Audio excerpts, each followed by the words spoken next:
देखिए, मैं यहाँ पर all India Muslim personal law board ने कल परभनी में जो हमारे पूरे मुल्क में इस वक्फ अमेंडमेंट एक्ट के खिलाफ जो एक प्रोटेस्ट का ऐलान all India Muslim personal law board ने किया, कल हमारी एक बहुत कामयाब पब्लिक प्रोटेस्ट मीटिंग हुई परभनी में, और इसीलिए हम यहाँ पर औरंगाबाद भी आए थे आप सबों से मिलने के लिए। अब आपको सवाल है तो पूछिए, और पूरा तफसील प्रोटेस्ट का प्रोग्राम जनरल सेक्रेटरी साहब कासिम रसूल इलियास साहब आपको बताएंगे। जी, अभी जो भारत पाकिस्तान का जो मसला चल रहा है, युद्ध होने की कगार पर यह सब आ चुका है, क्या भूमिका है आपकी? नहीं, देखिए, ऐसा मत बोला करिए। आप और हम जाके युद्ध नहीं लड़ने वाले हैं, वो सरकार तय करेगी, और हमको ऐसा लूज टॉक नहीं करनी चाहिए। ये गवर्नमेंट तय करेगी, मगर हमारा एक ही गवर्नमेंट से डिमांड है कि ये जो मोदी सरकार की जो डिटेरेंस पॉलिसी है उसको दोबारा उनको देखने की ज़रूरत है, क्योंकि सर्जिकल स्ट्राइक हुआ और फिर बालाकोट हुआ, और देश को ये बताया गया था कि अब इसके बाद ये लोग इस तरह की हरकत नहीं करेंगे, मगर फिर कर रहे हैं। और रीसी एक मुकाम है वैष्णो देवी के पास, पिछले साल जुलाई में 60 टूरिस्ट को मारे थे वहां पे। तो ये डिटेरेंस पॉलिसी देखने की जरूरत है। और ऑल पार्टी मीटिंग में पूरे अपोजिशन ने गवर्नमेंट को कहा कि आप एक्शन लीजिए, जो आप सही समझते हम सपोर्ट करेंगे, ताकि मरने वाले परिवारों से इंसाफ हो सके और ये दोबारा ऐसी हरकत नहीं होना।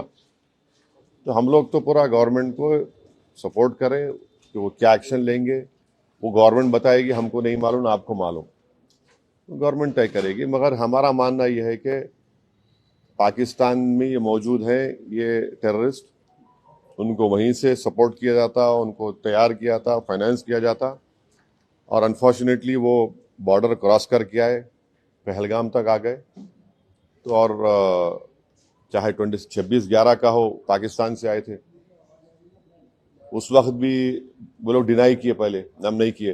जब अजमल कसब पकड़ा गया तो उनको एक्सेप्ट करना पड़ा।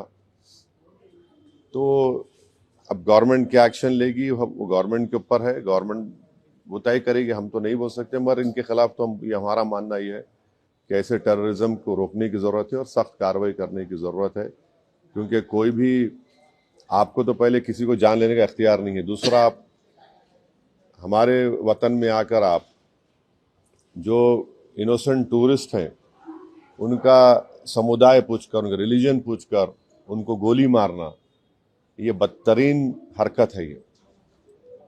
और पाकिस्तान इन चीज़ों को रोकना ज़रूरी है। पाकिस्तान ये समझना ज़रूरी है कि आप किस देश के खिलाफ ये कार्रवाई कर रहे हैं।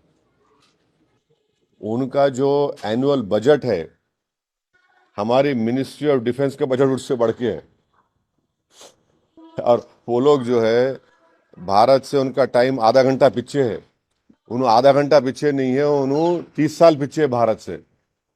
और वहाँ के जो पॉलिटिशियन जो ये क्या बोलते हैं, बड़बड़ापन बोलते हैं ना, ये बकबक कर रहे हैं ना, मत करो ऐसा। आप ये ठीक नहीं है। आपके घर में आप इन शैतानों को पाल रहे हैं। आपके पास बलूचिस्तान का मसला है, आपका टीटीपी का मसला है, आप उसको देखो। आप क्या बना सकते हैं वहां पे? दवाएं नहीं बना सकते, मलेरिया की दवा नहीं बना सकते, तुम क्या बात कर रहे हैं आप? तो ये इस तरह के जो बातें कर रहे हैं वो लोग, ये ठीक नहीं है। सवाल सिंधु का पानी जो सिंधु नदी का पानी जो है रोकने का निर्णय भारत सरकार ने लिया, उसको उत्तर दिया कि हम बम डाल देंगे जो भुट्टो है। दोनों मुद्दों को कैसे देखिए, वो उन्होंने जो है अभी राजनीति में आए हैं, उनको ये सोचना पड़ेगा कि उनकी अम्मा को किसने मारा। टेररिज्म तो मारी ना उनकी वालदा, उनको अगर वो समझ में नहीं आ रहा तो क्या समझाएंगे उनको भी? भाई, जिसकी मां को उसी के होम ग्रोन टेररिस्ट ने मार दिया, तो वो बात समझो ना तुम। आपकी मां को जब गोली मारा तो टेररिज्म है, और हमारे बेटियों को, माओं को जो मारे, टेररिज्म नहीं है क्या वो? तो उनको समझने की जरूरत है बात को।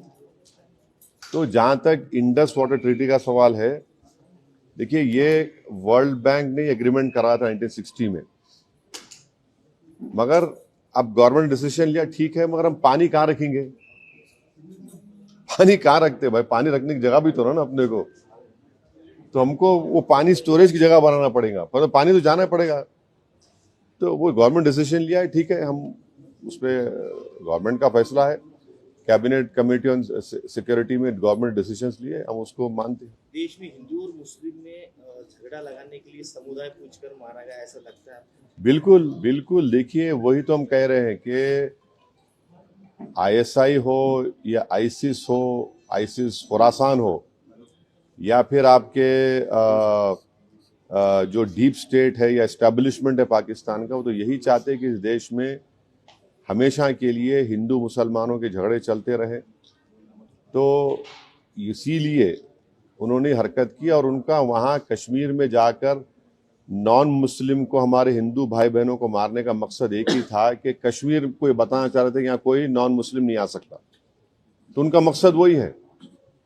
तो हम पूरे देशवासियों से अपील कर रहे हैं कि आप ऐसे वक्त पे, अपनी पॉलिटिकल डिफरेंसेस होंगे, मगर आप उन लोगों को कामयाब होने मत दीजिए जो इस देश को कमजोर करना चाहते हैं, इसकी यूनिटी को कमजोर करने करके। कश्मीर पर जैसा कि नाम लेकर मारा गया कहा जा रहा है, तो उसी तरह से अब मुल्क में हिंदू मुस्लिम किया जा रहा है।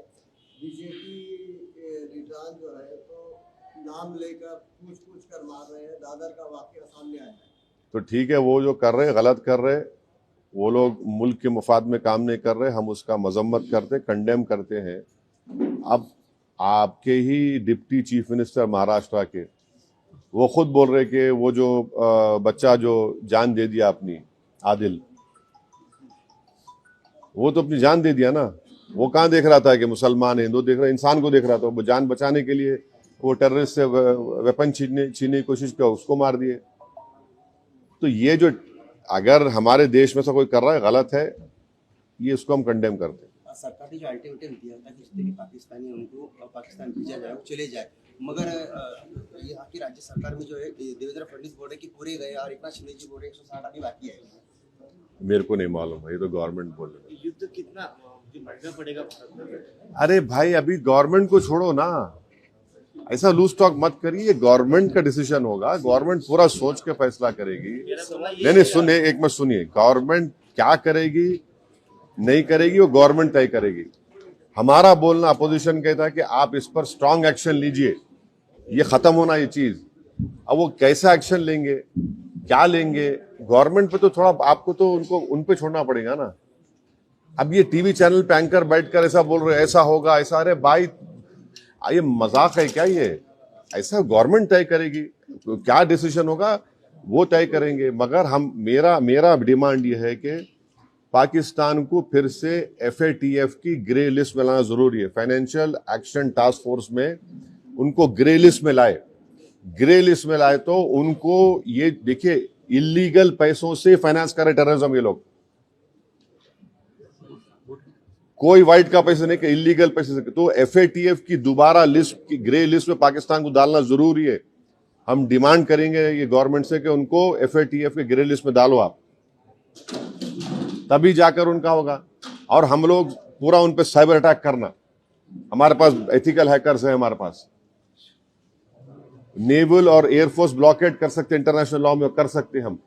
और अगर कल कोई एक्शन गवर्नमेंट लेगी तो यूनाइटेड नेशन का कानून है आर्टिकल 51, जो सेल्फ डिफेंस में आपको राइट देता, और नॉन स्टेट एक्टर्स के खिलाफ भी आप एक्शन ले सकते। तो ये सब चीजें हैं।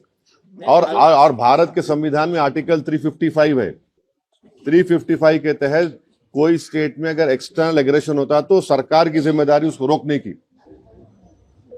शहीद अफरीदी ने ऐसा स्टेटमेंट किया है, भारत खुद ही अपने लोगों को मारता है और फिर बाद में हमारे ऊपर नाम लेता है। कौन है जी इन्हें? शहीद अफरीदी कौन है इन्हें? नाटक है क्या ये? छोड़ो ना, तुम क्या जोकरों का नाम ले रहे मेरे सामने, छोड़ो ना इन लोगों को। क्या बाहर उनको जो प्रोटेस्ट करने जा रहे हैं कैसा है उसका? हाँ, बहुत अच्छा है। कल परभनी में इतना शानदार मीटिंग हुआ, आप नहीं देखे फोटो? देखिए ना फिर। तो क्या आगे अब वो सब हमारे सदर साहब आए हुए हैं, आपको तफसील सुनाएंगे। मगर हमारा देखिए, आपको हम समझा रहे, पंढरपुर की मंदिर है, पंढरपुर की मंदिर में ट्रस्टी कौन हो सकता है बोलो आप? हिंदू हो सकता ना, नॉन हिंदू नहीं हो सकता ना। अब उसमें हम कोई बोले नहीं नॉन हिंदू को बनाओ, वो तकलीफ होती नहीं होती? हम भी वही बोल रहे हैं। वक्फ बोर्ड में क्यों आप बनाना चाह रहे हैं नॉन मुस्लिम को? आपका उधर फेथ है, आपका मामला है, तो हमारा भी तो है ना। हम कहाँ अलग है? रिलीजन है ना, वो रिलीजन है तो हमारा भी तो रिलीजन है। आप पंदरपुर में अगर नॉन हिंदू को नहीं बना सकते तो वक्फ बोर्ड में कैसे बनाएंगे आप? दो तो है, बन भी सकता अरे क्या बन सके। नहीं, सुनिए, देखिए, आपको नहीं मालूम, मैंडेटरी 2 को बनाने का है और दूसरे सेक्शन में रिलीजन न्यूट्रल है, तो बढ़ के भी बना सकते हो लोग। 2 को तो मैंडेटरी बना ही नहीं, बना है नॉन मुस्लिम को, कैसे बनाएंगे आप? भाई मेरा आर्टिकल 26 के तहत मेरे को ये राइट है कि मैं अपने पसंद के रिलीजियस चैरिटेबल इंस्टीट्यूट को कायम करो, और वक्फ प्योर रिलीजियस इंस्टीट्यूशन है और हम उसको कायम करें, उसको एडमिनिस्टर करने का राइट आर्टिकल 26 मेरे को दे रहा है। मूवेबल इमूवेबल प्रॉपर्टीज लेने का राइट मुझे आर्टिकल 26 दे रहा है। आर्टिकल 14 का वायलेशन नहीं है कि आप वहां पे कर रहे और मेरे को बोल रहे ऐसा करो। आर्टिकल 15 का वायलेशन है, फ्रीडम ऑफ रिलीजन का वायलेशन है आर्टिकल 25 का। ऐसा कैसा होगा बताइए? आप लोग पूछते क्यों नहीं? आप लोग मीडिया वाले डर रहे कहीं को? मेरे को समझ नहीं आ रहा। महाराष्ट्र के ये कानून से भारत का सबसे बड़ा दौलतमंद जो आदमी है, जो खोजाओं के यतीम खाने पे अपना महल बना लिया, सेक्शन 2C के तहत वो मालिक बन गया। आज की तारीख में नरेंद्र मोदी ने जो कानून बनाया, सेक्शन 2C पढ़ो आप, any trust form before this act and after this act will not be Waqf property. क्यों? और आगा खानी को क्यों लेके आए? आगा खानियों से मोहब्बत पे पे नहीं लेके आए। अगर आगा खानियों की मोहब्बत पे लेके आते तो नरेंद्र मोदी जाके जकिया जाफरी से मिलते थे। वो आगा खानी है। ईसान जाफरी को काट के उनके जिस्म को जला दिया गया था। आगा खानियों को इसलिए लेके आए ताकि वो जो ट्रस्ट से वो जमीन खरीदे, यतीम खाने खरीदे, उसको लीगलाइज करना। आप मेरे को बताओ, बीजेपी के पैम्फलेट में लिखा हुआ है कि 70% वक्फ प्रॉपर्टीज पे इंक्रोचमेंट हो गया। अगर 70% है तो आप लिमिटेशन एक्ट अप्लाई करके उनको ओनर क्यों बना रहे?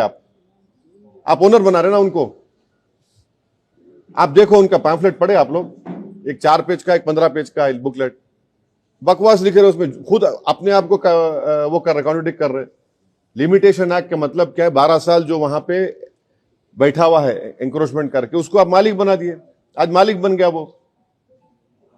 इवैक्यू वक्फ प्रॉपर्टीज है, इवैक्यू वक्फ प्रॉपर्टीज को आप निकाल के गवर्नमेंट कस्टडी में दे दिए, तो वक्फ बोर्ड का नुकसान हो गया ना। आप बोल रहे कि वक्फ वाला औलाद में बच्चों का शेयर मार के नहीं देना। क्या आज हमारे भारत में हिंदू धर्म में अगर सेल्फ एक्वायर्ड प्रॉपर्टी होती है तो आप किसी को भी अपने, अगर आपके 2 बच्चे हैं तो आप किसी एक को पूरा दे सकते या मोहल्ले में किसी को दे सकते, मगर इस्लाम में हम 1/3 से बढ़ के नहीं दे सकते अपने बच्चों में से किसी को भी। विल पावर आपको है, और हम अगर मैं अल्लाह के नाम पे दे रहा हूं। अब मिसाल के तौर पर अगर कोई हिंदू अपना पूरी प्रॉपर्टी दान दे रहा तो उसमें पूछते क्या तू बच्ची का हक मार के दे रहा है? उन्हें बोला नहीं भाई, भगवान को दे रहा हूं, अल्लाह को दे रहा हूं, मैं मेरी प्रॉपर्टी है। संविधान में आर्टिकल 300A है, प्रॉपर्टी आपका है, मैं कुछ भी कर सकता हूं मेरे प्रॉपर्टी। आप बोल रहे नहीं, वो ऐसा नहीं कर सकते आप। तो ये इसमें ऐसे प्रोविजंस है इतने। अच्छा, हम ये जो चला रहे ना प्रोपेगेंडा, बीजेपी हमको बताओ, एक सेक्शन बताओ उसमें जो प्रॉपर्टी तुम लैंड ग्रैबर से निकाल के लाके देंगे। तुम एक सेक्शन बताओ जो यहां से इनकम में इजाफा होगा। बताओ ना, 45 अमेंडमेंट्स है, कौन सा उसमें है बताओ जो मुसलमानों के मफाद में? आप तो लूटने के लिए लेकर आ रहे। सेक्शन 3D आप बना दिए, उसमें 3D का बोल रहे, क्या बोल रहे, जो आर्कियोलॉजिकल एंशिएंट प्रोटेक्टेड मॉन्यूमेंट है वो वक्फ नहीं रहेगा। क्या मतलब भाई? आपको मालूम औरंगाबाद आपके शहर में यहां पर अपने क्या नाम था जो वहां से अफ्रीका से आए थे बादशाह का, मलिक अंबर का वो नहीं है, वक्फ नहीं रहा वो। उनकी समाधि, हाँ नहीं रही, वक्फ नहीं रहा वो। कैसा